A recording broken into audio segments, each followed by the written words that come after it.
Southgate hEDSRehab here for our exercise a day. So today I thought I would do quite a traditional Pilates exercise, which is called a knee float.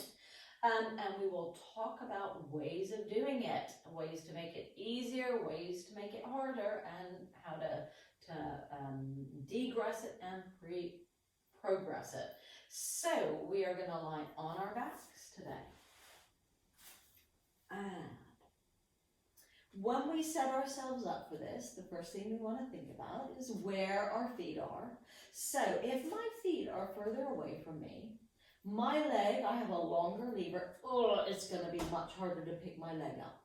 So the closer your heels come towards your bottom, the lower or the easier it is to lift that leg. Now, I like to do knee floats, not for abdominal strengthening, because I don't actually think that we need to be gripping in our abdominals. I think with hypermobility, we tend not to move particularly well in our hips, and that's one of the problems that we do have. So I like to use this exercise more as an exercise for allowing and learning how to move the hips. And if we move the hips correctly, our spine doesn't move.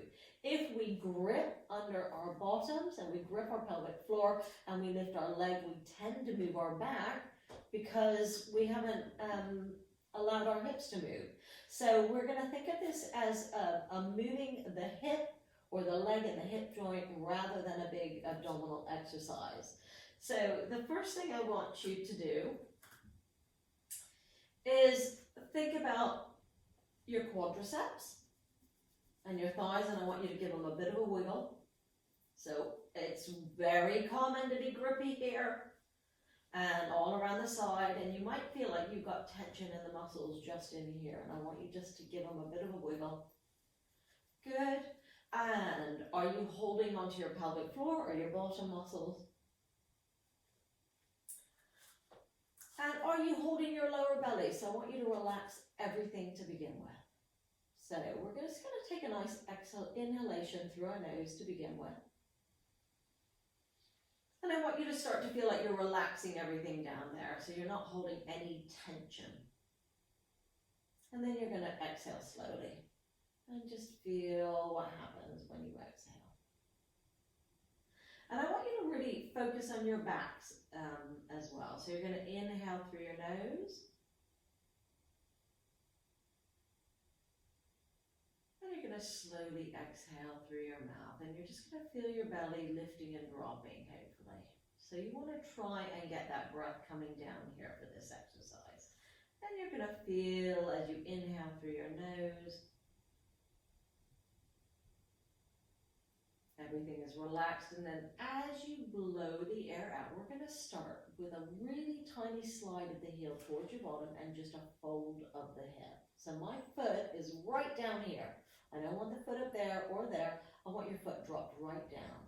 And I want you to feel like you could literally just fold in the hip. So being aware of dislocating thumbs, because I know a lot of you will have that, I want you, if your thumb is okay, to put it in the crease of your hip.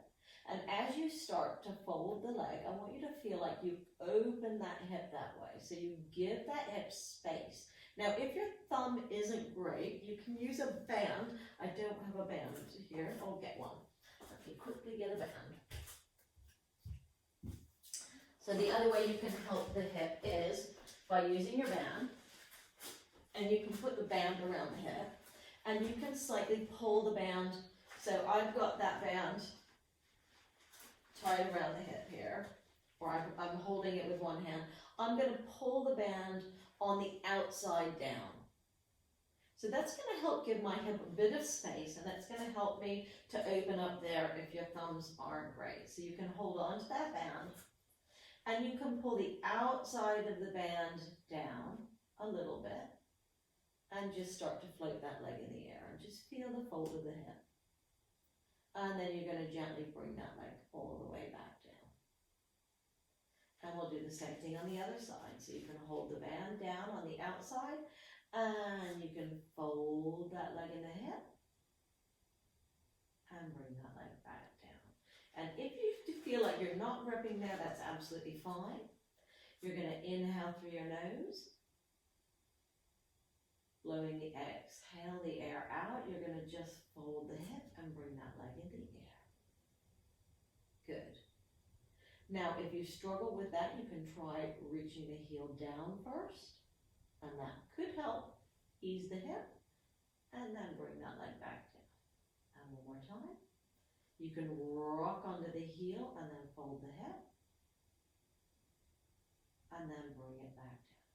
So that is our basic for getting and learning how to fold in the hip and bring that leg up into a knee fold. And if you want to make it a little bit more challenging, you can take that leg so that when you finish, the knee and the foot are the same height. I want you not to do that until you feel that you can get a complete fold in the hip without tension first though. And then bring that leg back down. And you inhale for nothing. And I want you to be blowing the air out as you let that leg come up. Blow the air out so that I know you're not holding your breath or gripping it. Inhale through your nose. Blow the air out and bring that leg back down. And that is your basic fold of the hip, knee float. And that is your exercise for today. So, I hope you enjoyed that. This is exercise a day, exercise a week, however you want to do it. Putting your exercises together, using the ones that make you feel great.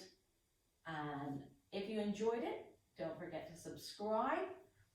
And it's Bonnie Southgate, hEDSRehab here. Have a great day.